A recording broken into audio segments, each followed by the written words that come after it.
Hello, আসসালামু আলাইকুম। সবাইকে কেমন আছেন? আশা করি সবাই ভালো আছেন। একটা বিষয় আমার কাছে খুব অদ্ভুত লাগে। একটা আমরা একটা একটা একটা গভর্নমেন্টকে আমরা চেঞ্জ করলাম। মানুষ অনেকে আন্দোলন করে, অনেকে রাগ, ক্ষোভের বহিঃপ্রকাশের মাধ্যমে একটা গভর্নমেন্টকে চেঞ্জ করা হলো। কিন্তু আমরা বাস্তবে কী দেখতে পাচ্ছি? আমরা যেই একটা এক্সপেকটেশন নিয়ে আমরা একটা জিনিস চেঞ্জ করলাম, কিন্তু সেটা কিন্তু আমরা বাস্তবে দেখতে পাচ্ছি না।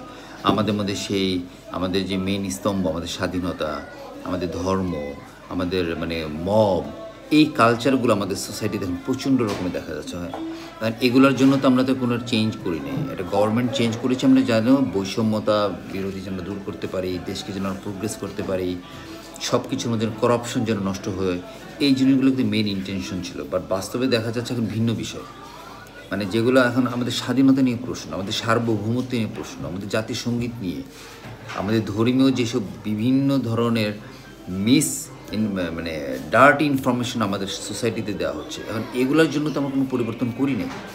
সো এই জিনিসগুলো সত্যি আনএক্সপেক্টেড। এখন আমরা কেউ বুঝতে পারছি না সামনে আমাদের দেশ, আমাদের জাতীয়তা, আমাদের পরিচয় কোন দিকে চলে যাচ্ছে, এটা বড় একটা প্রশ্নের জায়গা। ধন্যবাদ।